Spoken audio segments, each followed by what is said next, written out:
Welcome to Science with Soul. I'm Dr. Lottie Valentine and the host of this podcast. I'm a physician, evidential psychic medium, international keynote speaker, and author of Med School After Menopause, The Journey of My Soul, an inspirational story about transformation, healing, and spirituality, available online at Amazon as well as other online platforms worldwide. The inspiration for this podcast came from my own life experiences. As I have journeyed through life, it has taught me that we're part of a greater divine web of interconnectedness. I have walked the path of illness, healing, and transformation. After 2 near-death experiences, I became clairvoyant, clairaudient, and clairsentient, and was guided to attend medical school at the age of 54. We will be meeting with many different types of doctors, healers, as well as spiritual leaders, educators, and other inspiring souls in this podcast. It is my hope that you will gain information and create a path to healing your own life, physically, emotionally, and spiritually, and bridge the gap between science and soul. If you are a person who understands the interconnectedness of mind, body, and soul, and would like to take one of my courses or work with me to create a path of healing your own life, please visit divinespiritualessence.com or drlottie.com.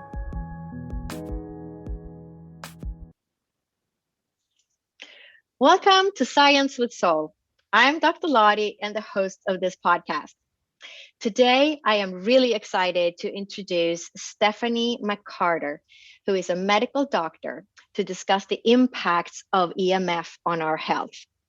Stephanie McCarter M.D. is a board certified in internal medicine and currently practices internal medicine and environmental medicine at the Environmental Health Center of Dallas. She has 16 years of experience working with world-renowned environmental medicine physician, Dr. William Rhea. She has been acknowledged for her work in Dr. Rhea's book, Reversibility of Chronic Degenerative Disease and Hypersensitivity, Volume 1, and his recent book, EMF Effects from Power Sources and Electrosmog.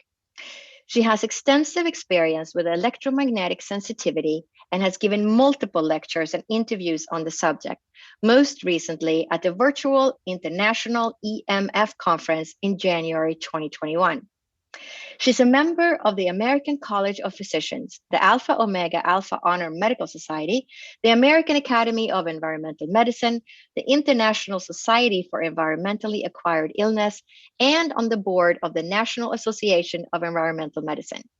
She graduated from Indiana University School of Medicine in 1993 and from Pepperdine University in 1989. She has built her own eco-friendly, low-electromagnetic-field home, consulting with well-known experts in the health house building, including David Rousseau and Tang of Canada and Mary Oetzel in Texas. She has also lectured on other areas of environmental medicine, including the subjects of indoor-outdoor air quality, avoiding pollutants in air, food, and water, implant syndrome, and on the preparation of antigens for provocation, neutralization, immunotherapy. Since 2017, Dr. McCarter has worked with LDA, low-dose antigen, and LDI, low-dose immunotherapy, for treatment of allergies, Lyme disease, streptococcal infections, and chronic viral infections. Dr. McCarter believes that the body is an energetically open system that is exchanging energy and materials with its surrounding environment and must be treated as such to achieve total wellness. She strongly believes such treatment should be on the whole body, mind, and spirit. So welcome, Dr. McCarter. It's an honor to have you as a guest today. Thank you so much, Dr. Lottie. I'm so happy to be here, and I'm so glad you're raising awareness on this very important subject. Yeah, it's definitely needed. I get a lot of questions myself on this, but I'm not an expert on EMF. So I'm really excited to have you on the show today to share all your knowledge with the listeners, because it is something that is really becoming a problem in our society, but we have no knowledge of how to protect ourselves. So I'm going to start by asking you to explain a little bit for the listeners, what is EMF? When we talk about EMF, what is that? So EMF stands for electromagnetic fields, and there's actually 4 parts of that. There's 4 types of electromagnetic energy. So we have the electrical fields that your body, you're exposed to when you have electrical current running through your electrical lines, and these generate a magnetic field, which is another very important electromagnetic field that we measure. And then we also have what is becoming the big problem is the growing amounts of radio frequency. So we started off with just 60 hertz in our electrical circuits, and then we've gone up to AM radio, which is kilohertz. And when you ask what is that, well, that is a kilohertz means it's vibrating 1,000 times per second. So when you think about megahertz, we're going to 1,000,000 times per second, and that's your FM radio and your old cell phones. And now, today's age, we're at gigahertz. So we're at billion times per second, and our little cells don't even know how to respond to this. So we've got this, we basically have, I think it's 1 billion times more RF than we started with 100 years ago. And the body kind of vibrates at 7.8 hertz is the energy of the earth and the heart chakra. And people talk about, 0 to 30 hertz is kind of, there's a lot of healing frequencies like touch. And so you think about that versus a billion cycles per second. And you're being inundated from many, many sources now, because we've got smart meters, we've got cell phones, we've got cell phone towers, we've got the iPhones now with all these different microwatts, which is what we measure in microwatts meters per second. And I was sharing earlier that, a body, you really shouldn't be exposed to more than 10 when you look at what biobiologists are studying and all the peer-reviewed studies. And what we're finding, is that you walking around in the ambient level, for instance, in Dallas, if you're walking around where there's a toll road or a train, you're in the millions of microwatts in some cases. And so the ambient levels in the tens of thousands. And so this has been increasing every year. And they say it's, we've introduced what's called 5G. 5G is the generational forms of this. And when you get to these higher generational, like 4G, 5G, you're going into higher amounts of gigahertz. So you're going from 2.5 gigahertz, which, by the way, is a microwave oven. And that's what our phones operate at. But they always say, well, it's not the same. Well, the unfortunate thing is that our guidelines are based on 25-year-old studies from the FCC. So nothing's been updated since 1996. Nothing's been looked at as far as non-thermal effects and multiple devices. So if you think about, you've got your teenagers sitting in their bedroom with their computer on, they're doing video games, they got the cell phone on. And I was, mentioning earlier, we have a meter. If people could just hear, what's being, I just want to kind of, I don't know if the listeners can hear it, but if we have meters that you can hear this radiation, I'm just going to turn my phone on, and just so people can hopefully hear the changes in the buzzing. And that's all just from one little thing on my phone. So anyway, this is something that hasn't really been accurately studied as far as cumulative exposure and as far as multiple devices. So that's a big part of it. And then we have our fourth part of electromagnetics, which is dirty electricity. And Dr. Magda Havas from Canada and Dr. Sam Milham have done tons of studies on dirty electricity. And dirty electricity is where you have harmonics. So you have rapidly cycling signals. So that's things like your LED lights, your dimmer switches, your variable speed pumps on your heat, or your pool pumps, or different things. We have a lot of dirty electricity in the cities because all of our substations in the cities, unlike Europe, are connected in the United States. So a lot of dirty electricity, stray electricity gets all along these cement lines, and people don't realize they're being exposed. And those types of things have been caused a lot of biological effects, like a high blood sugar. There's actually a school in California where they had extremely high levels in the classroom, and they found out because the teachers kept getting cancer. And when they looked at the children, they found that they dropped IQ points by 6 points every year they were in these classrooms. So we've got all these different types of electromagnetics. And the reason it's become such a big issue is because we're exponentially increasing this RF. And I think it's making people much more sensitive to the other parts of, the electrical fields and magnetic fields. In fact, Sam Milham did an epidemiological study of when electricity was introduced.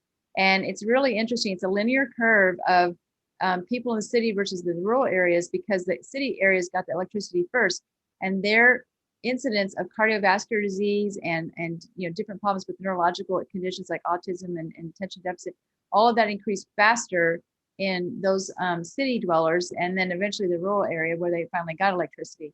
So it's interesting how all of this continues. But at this point, we're being inundated with so much of it that I'm worried about, we're really beyond our adaptive mechanisms of being able to adapt. And so I'm really happy you're doing this, because people need to understand some of these signs and symptoms, and the fact that unfortunately internal medicine doctors, allopathic doctors are not being trained to recognize this.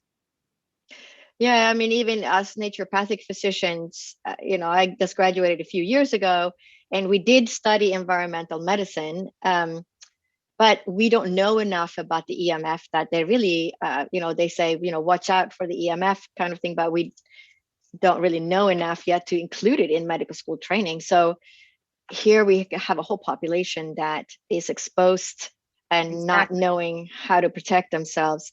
So what led you to start investigating EMF?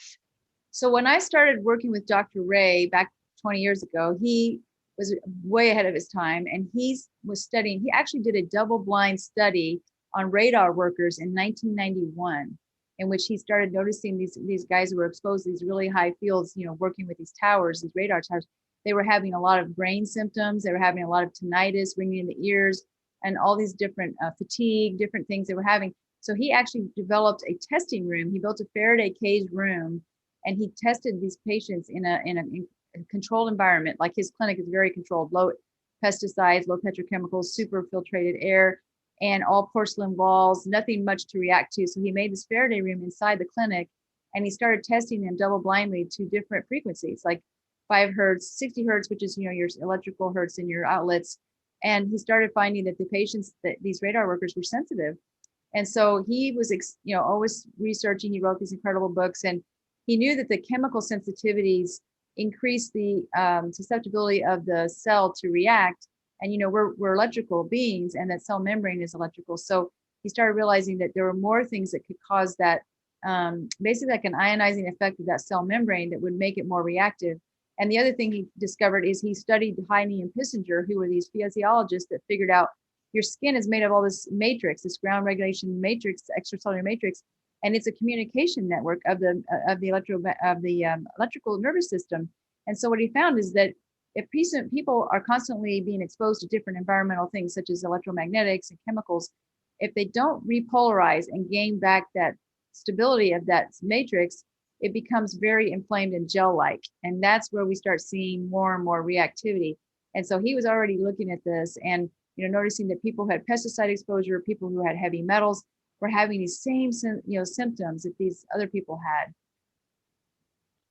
Wow, fascinating. So when you started working with him, had you already been working as a physician for a while, or? Yes. And so I was questioning, as an internist, seeing a lot of young people with cancer, seeing a lot of young people coming in for a physical, and they're already on medications and antidepressants. And, you're working in the hospital in your residency and training, and you're using medications all the time to save lives. But, I got on my practice and I'm seeing all these, quote, young, healthy people. And I'm like, wait a minute, these people are all medicated. And I kept saying to my husband, there's something going on in the environment. And so I heard about Dr. Bill Ray in his environmental center, and then environmental medicine, which I didn't even know existed. And so came down here, and, just amazing, because all the questions that I had in my mind were suddenly being answered. Because, he started looking at it too. He said, well, what's creating these symptoms? What's creating these conditions? There's got to be a reason. It doesn't happen by magic. So he started looking at, these environmental triggers. And that's one of the things I want to mention is 75% of what we do in helping people, basically heal from chemical exposures or whatever, is teach them about a safe environment. And that's harder and harder to find in today's world. And now with the 4G, 5G, we have a lot of sensitive patients that come from all over, and before COVID, from all over the world. And it's very difficult for them to find a place that they can, get away from it, because it's virtually impossible now. And in the old days, we could actually send them out to the countryside, and people, were outside on the ground. The ground is a wonderful thing to have as your tool, because it's full of electrons. The earth is negatively charged. And when we get inflamed or we have a lot of things going on in our body, we become more positive charged. And there's a natural discharge that occurs. And Dr. Steve Sinatra and Clint Ober came up with this wonderful earthing documentary and earthing sheets and earthing books. There's some controversy about whether the earthing sheets work, but the earthing book is very helpful. And I love if you go to earthing.com, they have a little video, and it's really cute because it shows with the color how we are never connected to the earth. We wear rubber-soled shoes, we run outside. We're inside all the time, and you think about children too. I mean, we're never connected. So in the old days, everyone had leather soled shoes. People ran around barefoot, and if you think about, your listeners can think about, you're walking on the beach in the sand with the ocean. The ocean is negative ions galore, and your body feels so good, and you're getting all that good natural grounding. And so that's, that's a really important thing. Wow. So everybody go back out to nature, take your shoes off, put your Yes. feet on the grass. So what kind of symptoms do people experience if they have, for the listeners that are listening, wondering, wait, maybe I'm having EMF? Okay, so this is Sensitivity. important. Yes, very important. So a lot of people that come to us, by the time they come to us, they're pretty sensitive, but they always tell us, and we see this a lot, they go to the doctor and they're having insomnia, they're having ringing in the ears, they're having anxiety. They're never an anxious person, but suddenly they're having anxiety. Sometimes patients are having depression, headaches, very frequently having a lot of headaches, frequently treated for migraines, and a lot of difficulty concentrating, especially when they've been on the computer all day long. Suddenly they just can't think. A little bit of short-term memory loss. Some patients have noticed blurry vision. Those are the top things that we see, but also heart palpitations, tremors. A lot of patients come to me and they say, I used my phone and I would notice that my head would hurt, or my skin would burn on my hand or feel tingly when I was using my phone, and then it would go away. So I didn't worry about it. But really, you got to pay attention to that, because that means you're starting to get sensitive. And so, we get a lot of patients that come here and they've been to the ER several times. They've had their heart checked out, MRIs, they've had all of these different things, and they're giving gabapentin, or they're giving some kind of anxiolytic like, Klonopin or whatever. Mm-hmm. And that takes away the symptoms. So then they just continue to be in this environment, and it's not a good thing because you're still getting exposed. And so then eventually they get very sensitive. So those are the key things. I've actually seen a lot of skin flushing and GI, even GI with the laptops. A lot of people are having indigestion or diarrhea. So yeah, these are really important things to pay attention to. Wow, it's fascinating how easy to get misdiagnosed when you go to the doctor. Right.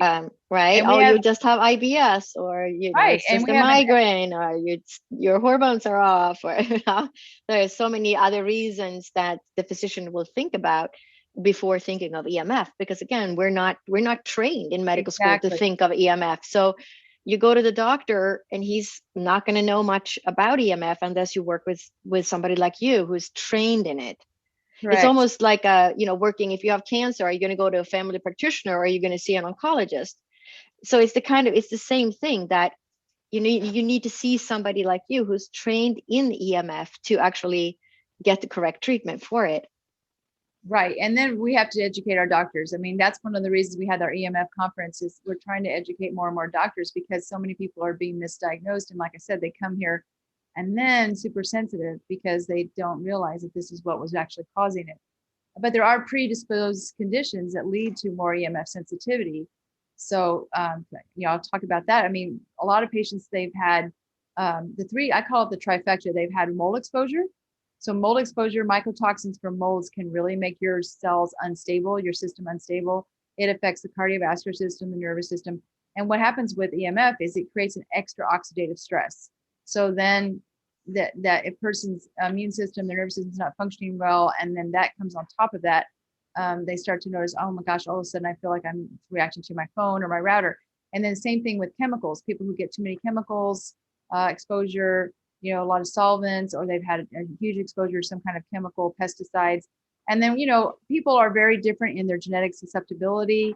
So we get most people that come to us, just like with molds, there's more predisposition if you're missing certain genetics, certain genes for glutathione, your glutathione detox, superoxide dismutase, different enzymes. Mm-hmm. So that tends to make, but all people are affected. And it's interesting because the people who are sensitive, in a way, they're kind of blessed because they're feeling it before other people do. And then the big thing we're seeing now is all these rising cancers. And as I was mentioning, the young people that just came out with, in 40s and younger are having 4 times the incidence of rectal cancer and double the incidence of colon cancer. And we think it's directly related to these phones being in the pockets, in the laptops right over that tissue there.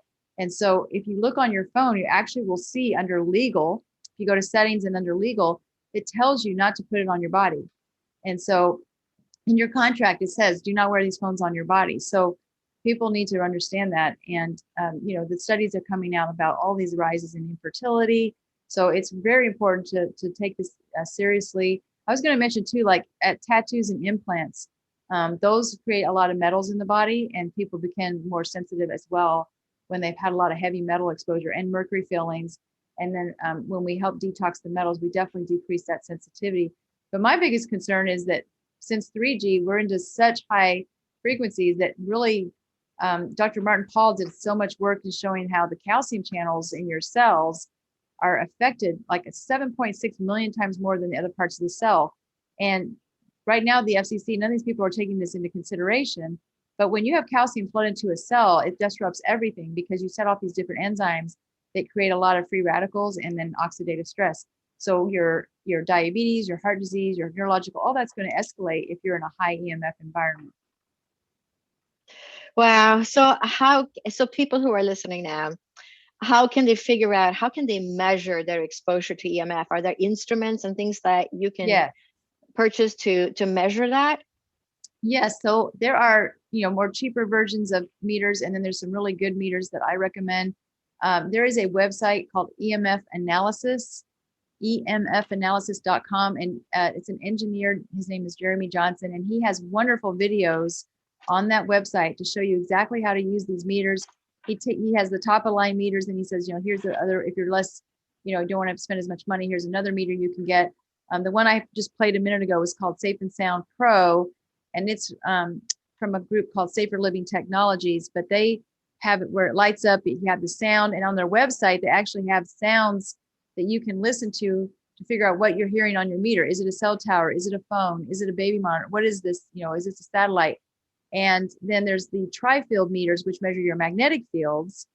And then they usually have the electrical field monitoring on that. And then the dirty electricity is a whole different type of thing to measure. You need what's called basically it's called a Stetzer meter. Dave Stetzer came up with this to measure dirty electricity. But the easy way to do it is to get an AM radio and put it on the lowest band and go around your outlets and your appliances and just see if you notice this huge increase in static, because that's dirty electricity. And smart meters, people talk about, well, the smart meter is putting out all these radio frequencies, but they also put out dirty electricity into your outlets. So it's easy way to measure that. There is one called a Coronet Plus. It's a ED88T, like Tom, and they have all three of those, all of that, the electrical, magnetic, and the RF on there. So, and I recommend the newer meters, because the older meters are missing some of these new frequencies that we're getting into, because 5G is going to get up into the 39 gigahertz. And we're at 2 right now, but some places it's 18, 12. So yeah, and each time we go up in these frequencies, we're getting very, very tiny, microwaves. I mean, it's like we're microwaving ourselves. And that's the thing that Dr. Ishay in Israel was presenting, that he's been studying these things since the 80s. And, our skin and our eyes, our sweat glands react to these really high frequencies. So it's almost, it's very concerning about what's going to happen with skin cancers and eyes, because your eyes are very sensitive. So that's another thing, just to emphasize to the listeners that if you're noticing some blurry vision or problems with vision, after being on the computer, that's a big, big warning. And what we were talking about earlier is that the 5G, 4G is now kind of connecting through everyone's devices. So all the routers and people's hotspots and things, they're going to measure higher. Like the old days, they measured so many hundreds of microwatts, but like I was saying earlier, now it's in the thousands of microwatts. So, and we're talking like 60,000. So that's something that, again, there are different websites that you can see, but Jeremy does a great job of showing you how to hardwire your phone. You can actually hardwire your iPhone, hardwire your routers, and then you won't have all that static that I played earlier. So yeah, so those are things to do. I would definitely get a meter, and you want to, measure your house, and you want your bedroom to be as low as possible. And so just turning your router off at night, you can start noticing changes, and people notice it right away. Turning your phone off. The phones that we have now, these iPhones, if they're in Bluetooth or night shift mode, where airplane. Airplane. Yeah, they have like 4 antennas that are still going, so it never goes to 0. So I tell people, if you get a landline or a basic alarm clock and turn it off completely and give your body a break, or put it in the other room. And then the night shift, as I'm going to mention, the blue light is another big issue. If you look at your phone and you're getting ready to go to sleep, and our bodies are so naturally wired, and they're not used to all this artificial. So the blue light on the screen signals to your pineal gland, just that few seconds that you look at that screen, your pineal gland will stop making melatonin and think it's time to get up. And we're just so naturally wired that way that we're not supposed to see that. So I always tell people, keep your screens on your phones and your computers on the blue light filter. It's called night shift. Some people have night. And so I would definitely recommend that because I talked to a lot of the people who work with computers and Apple stores, and they have a lot of trouble sleeping. And I say, do you look at your screen at night? Oh yeah, before I go to sleep. I mean, most young people do. And so get in the habit now of putting that blue light filter on. So that is super helpful. So a blue light filter so that we can put that over the screen on the computer? Well, it actually comes in the computer. You can download on the computer a couple of programs. One is called f.lux, F like Frank, .lux. And another one is iris.mini. I think the iris, the new one, has more blue light filtered out. And then on your phone, you can go to what's your display, and there'll be like a night shift, and you turn it on and you just keep that on. So yeah, it's all there. It's all there. We're just not even aware that we can use it. I love it. Exactly. Yeah, so I mean, thinking of all the younger people that are now in their 20s or 30s that grew up with the internet and technology and cell phones, and many of them are working in that industry because the computers are here to stay. So how do we protect? How do they protect themselves? I mean, that the blue filter is one thing, but how else can these people protect themselves in the workplace or at home, because they're on the screen 24/7? Correct. So the home is easier because you can control your own environment more. But that's what I would tell people. I teach the patients, hardwire everything that you can. Get an extension keyboard for your computer. Don't put it on your lap. The modems on those laptops have very high magnetic fields as well. So it's sitting there. And so you want them away from you. They actually have a couple websites. One is called lessemf.com, and they sell shielding materials. And you can actually put a shielding material around that laptop and get an extension keyboard. And when you have your meter, you can measure that and see how you can, keep your body away from it. And it's amazing. And then the routers, like I said, you can actually get hardwired routers, and they have shielding materials like even for your mouse and grounding your mouse on your computer. And so a lot of our patients that's what we teach them, and they start doing. I have a lot of young people that I talk to, and they have the blue light glasses. I'm actually wearing, can't see me, but the blue light filter glasses actually help in addition to, shielding the blue light on your phone and your computer. So I've noticed that when I talk to young people that do that, they do say, you know what, I am sleeping better. I'm not so fatigued in the afternoons. So it's very important. And just, measuring your house, I tell people, if you can't hardwire it, turn it off at night. Give your body a little break from it, especially if you're on it all day long. But I think with these new frequencies, Dr. Lottie, I think it's really important to have that blue light because I'm really concerned about the eyes. Yeah, that's interesting. It's not something we think of right away. No. But the eyes are staring at that screen 24/7, pretty much, except for the hours we sleep. If you're working, most work and office work, and they're on the screens. Just fascinating, and how we can protect ourselves. So the people that are sensitive to EMF, do they also tend to be sensitive to chemicals? Which one comes first, the chicken or the egg? Very good question. It's debated all the time. Dr. Ray would always tell me that it was 80% of the time they were chemically sensitive, and some of the EMF were not sensitive to chemicals, so they had more metal issues. We are seeing, I feel like most people that come are chemically sensitive. They just don't realize it. Dr. Belpalm in Belgium has done a lot of studies. He's trying to find a blood test to show that you're, EMF sensitive, and we don't have one yet.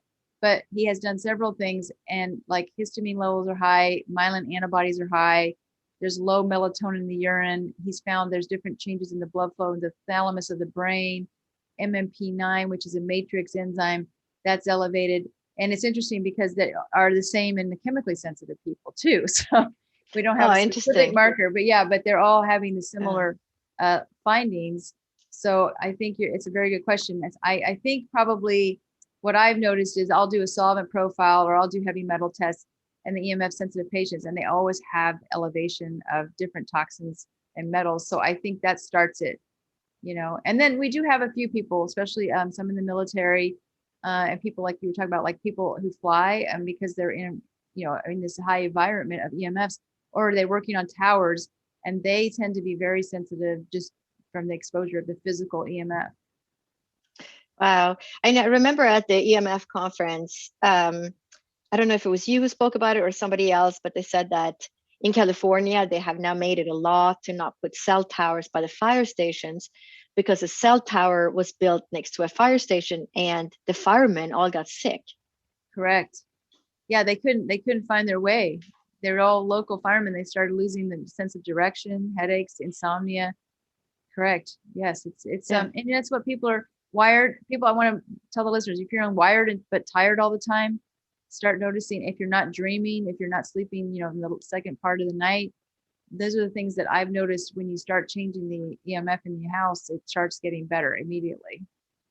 Yeah, and then you see, there are times when I drive by on the freeway and you can see there's a cell tower and it's built right next to a shopping center.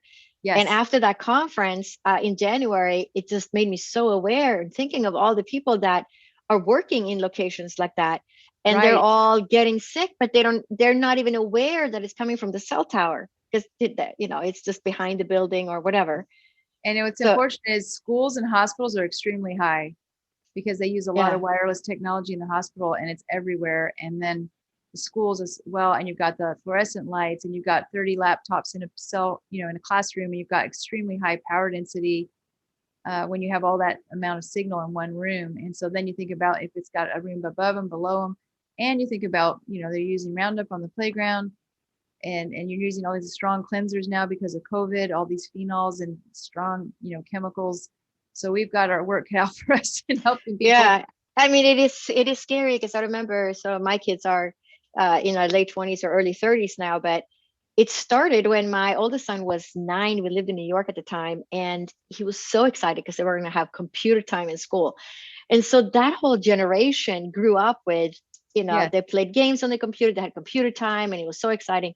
I can only imagine what it's like now in the schools. So, the exposure to our children that are so sensitive too, and they're still growing, to be exposed not only at home or at the shopping center, but also in school. Right. And during the conference, Deborah Davis did a lot of presentations and showed how kids absorb way more of this radiation than adults. The skulls are thinner. They have more fluid, like dielectric constant of their body, of their brain is more fluid like, so they're absorbing it. And then the concern we have now, is pregnant mothers, because you've got the amniotic fluid. So it's kind of a magnifier of signal to the baby.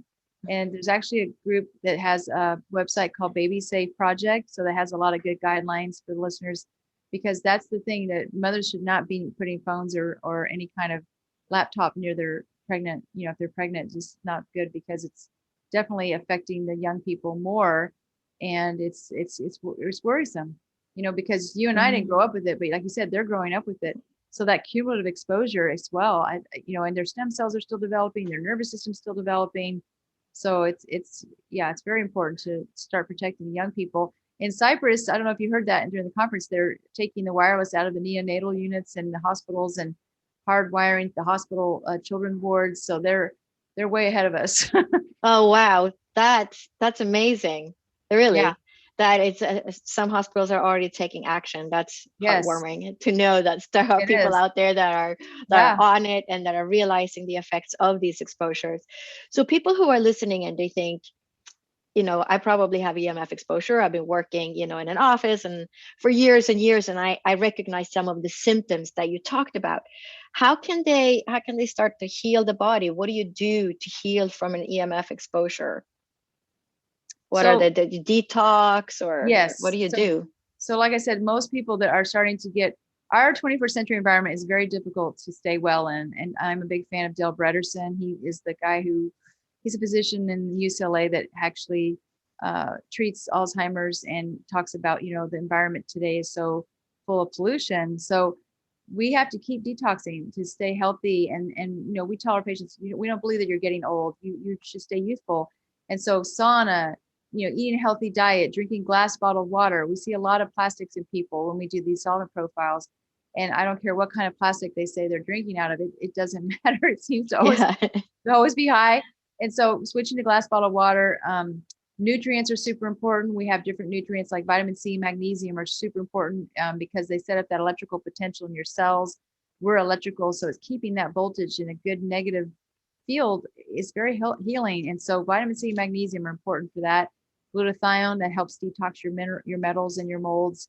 And sauna is a huge help for people to mobilize because we store all our toxins in our fat. So the sauna starts to help move that, out of that tissue. And then alkalinization when you're doing a detox so that your body, when you stir up all these toxins, it actually goes into the stool and the urine. So the more alkaline you are, we recommend trisalts or bisalts in our patients. And that you can take several times a day to help keep alkalinizing your body, and the healthy biome is one thing I really emphasize because we are basically 90% what our bacteria are in our gut. And when people have had mold exposure or metals, they tend to grow more yeast, they tend to have more dysbiosis. So I'm, a big fan of doing lots of probiotics, eating a healthy, organic, yeast-free diet. Most people that have EMF are going to need to do that. And then I'm a big fan of colon therapy. That's not something widely accepted, but I have found that colon therapy is so helpful to get those mycotoxins out of the liver. It's where we flush the colon. People say, oh my gosh, you're going to get rid of all the good bacteria. But if people are getting sensitive and they're having problems, it's because they don't have any good bacteria and their probiotics are just going out in their stool. So the colon needs to have that cleansing. And that's probably the most important muscle to keep healthy. And there's that direct gut-brain connection. So when we start doing these things with our patients, they immediately start getting better. And then the other big thing is lower that load in your house, lower not just your EMF load, but the chemicals you use, herbicides, pesticides, they're all very harmful. And I tell people, it's kind of like, well, they say only use it a few times. Well, over the years, I tell people it's like a grain of sand. Eventually you've got a pile and then your body starts talking to you. And that's what we have to do is we have to not ignore these symptoms that, we were created, our body is telling us something. So, and detox the emotions too. Have happy emotions because it's directly affecting how your gut's going to function as well. You're right. Absolutely. I know you talked about the chakra centers. How does the chakra centers influence the health of our bodies?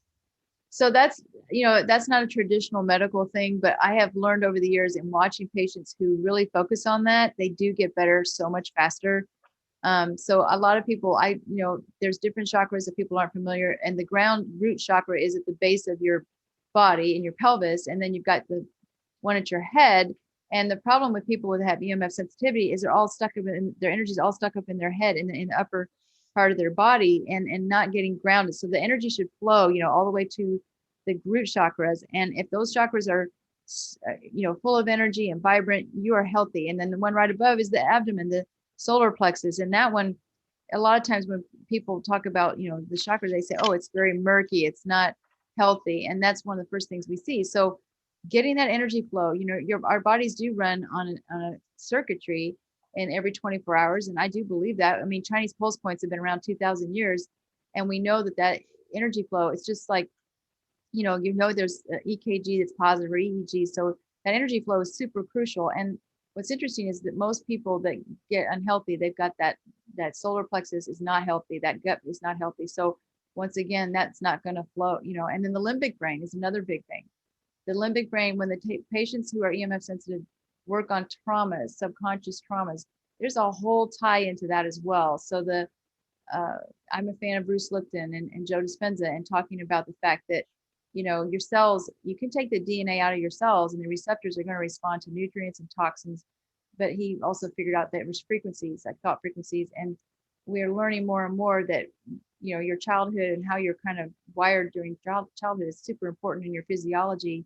And so I've noticed that with EMF sensitive people, they don't set very good boundaries.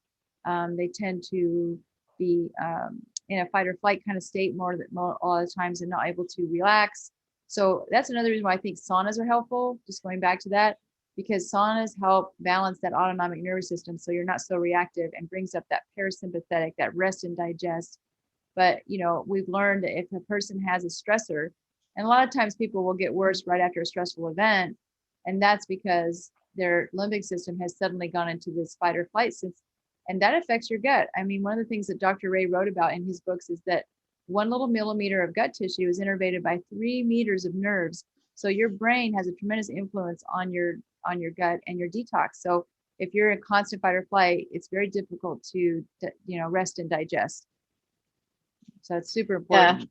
that gut brain connection is super Yes. important. It's can't emphasize that enough, is to start with the gut and then work out from there, Yes. because that's where all the bacteria, you got to have good bacteria and good flora. And the way most people eat today, they don't Exactly. have they don't have good gut flora, and they're lacking. So many people that have tested their gut flora, and it comes back, it's always off. They're lacking so many of the different probiotics, and it's just a matter of Exactly. restoring that, and then they start feeling better. And the same thing with the environmental toxins. And everybody that I've tested so far have something, either heavy metals or environmental toxins. Most people have some kind of plastic. I think Yes. it's amazing how toxic we are with plastic. And I tested myself too last summer, and I have used glass containers for years. I have used glass bottles for years. Unless I'm traveling, I won't, drink water out of a plastic bottle. My children were raised on organic foods. They're in their 30s now. So I've been doing this since the late 1980s. I Wow. tested myself. I still had BPA. I was in the red zone for BPA. No. Oh my Even goodness. though, even though I have done all those things right, that was the one thing that, and I had some glyphosate, and I think that's from living in California. And I have not eaten any GMO products. Yes. We don't use any pesticides. I mean, you can't live almost any cleaner. I've had No. water filters since the 1980s, reverse osmosis, and all these different. I still had toxins in me, and then that made me really think of the patients, because if I have eaten that clean of a diet and lived Yes. that clean of a life for the last 30 years, and I grew up in Europe, in Sweden, and was not exposed to a lot of toxins at all, Right. and I still had toxins. That means that probably 99 or 100% of my patients are toxic too. So, Exactly. and then because of that toxicity, now we're going to be even more sensitive to the EMF, from what I'm learning from you talking about today. So we're really in a big soup of problems that we need to learn how to contain and change our ways. So the people that you talked a little bit about the EMF and the limbic system. So how can people treat that? Is there any kind of like EMDR or anything like Yes. that? So EMDR, emotional freedom technique. Annie Hopper has a retraining the brain system, and she shows, she was actually very sick from a sick building, and a psychologist that figured out that, what, I'm getting more limited in my ability to handle my environment, and maybe there is a limbic brain connection here. And it's interesting because when we start clearing some of these limbic traumas, it's amazing. It could shut down your detox phase one just like a toxin. And so you're sitting there sauning, trying to detox, and you're not getting anywhere. A lot of times it's just clearing those traumas. It's fascinating how our brains are so intricately wired and complex that way. But I've seen it. I mean, there are some studies I think that Dr. Feinstein did, looking at EEG and PET scans, and they showed that, tapping different acupressure points and doing different things will actually affect the delta waves and the amygdala and the memory centers. And so we know it is affecting the brain that way. And it just makes sense, because if you're in fight or flight, you are not going to detox. And it's interesting when patients are trying so hard to get well, about 5% of it, I think, is the conscious mind. And I tell them, you're trying hard, but your subconscious is in control. And then I love what Norman Doge did with his books. He talks about the neuroplasticity, and that's the beauty of it. The brain is neuroplastic, so we can rewire it. And Annie tapped into that and started her program, and it's been really successful. I will say I've had some people kind of plateau, and then it's always, they just need someone who's really good at EMDR or some sort of emotional freedom technique to help them figure out where it is they have another block. Mhm. And then you don't want to jump into too much. You always have to balance the physical and the emotional. So I always caution people to still keep up your clean environment. A lot of people get well and then they start going back into toxicity. And then Dr. A used to always say, you can't stand progress. Is that your thing? You can't stand progress. So yeah, you want to keep healthy, and that's, and I always tell patients too, like if you're starting to have cravings or you're doing, look at your biome, because it's like whatever's growing in your gut, you're going to crave that type of food. So that's another reason I like colonics, because you can get rid of a lot of those bad guys that are creating that craving in people, and it's hard for them to change their habits, but it's super helpful and it's so important. I mean, you look back at our forefathers and they ate healthy, they didn't have all this. I don't even call fast food food. I mean, it's not even food. And your listeners probably already know this. If you look at something and you can't pronounce the ingredients that are in it, sure heck don't want to eat it. Right. That's so true. Craniosacral therapy is really helpful, especially I forgot to mention that any traumatic brain injury can make you more predisposed to chemical and EMF sensitivity. And craniosacral therapy is wonderful because the whole pulsing of that cerebral spinal fluid becomes off, and these therapists can actually get it back on track. And of course, the grounding, meditation, and deep breathing. So when people are, in the sympathetic fight or flight, they're never deep breathing, and that's super important. Acupuncture, and then just cautionary, but some microcurrent. Most EMF patients in the beginning cannot handle PMF or beamer or microcurrent, which is helpful. There's helpful frequencies, but just in my experience, it's almost too much for them. But people who are getting better or are not as sensitive, some wonderful therapies to help reconnect the body's energy, and that flow, because scars in different areas create these permanent blocks, but we can rewire that through this type of therapy. Wow, that's amazing. It is. Yeah, really amazing. So how can people work with you or learn more about EMF? So we have our clinic here in Dallas. It's called the Environmental Health Center of Dallas. And we do have a website. It's www.eh, like Harry, C like Charlie, D like dog.com, ehcd.com. And we do have a Facebook page. It's the Environmental Health Center of Dallas. And you can just call our office and get set up for an appointment. And we'll be happy to help people, educate everyone. We do have some cottages that people can stay in if they're really EMF sensitive outside of Dallas, and they come in and get treatment. The clinic itself is really good. And then there's some condominiums here in Dallas as well that they don't have as low EMF, but they are a place that patients can stay. They're not like a hotel, full of chemicals and pesticides and stuff. So, yeah. Wow, fascinating. So everybody who needs help, go find Dr. McCarter on ehcd.com. And these notes will also be in the podcast notes. So you can find the website. It is www.ehcd.com for Environmental Health Center Dallas. So I want to thank you so much, Dr. McCarter, for being on the show. I want to mention Dr. Seymour is my partner, Elizabeth Seymour, and she's fabulous. So we both can help a lot of people. So Dr. Ray, he trained us, and he was an amazing physician and pioneer. So thank you so much for interviewing me. Yeah, that's great. And so if people go to the website, they can just call, and anybody in that clinic, you can always ask Dr. McCarter, and if she can't see it, she can refer to somebody else who has her knowledge. So again, thank you so much for being on the show today. Thank you, Dr. Lottie. I hope you enjoyed listening to this episode of Dr. Lottie Science with Soul. Make sure you are subscribed so you will be notified of new episodes as they become available. If you are a person who understands the interconnectedness of mind, body, and soul, and would like to take one of my courses or work with me to create a path of healing your own life, please visit divinespiritualessence.com or drlottie.com. My book, Med School After Menopause, The Journey of My Soul, an inspirational story about transformation, healing, and spirituality, is available online at Amazon as well as other online platforms worldwide.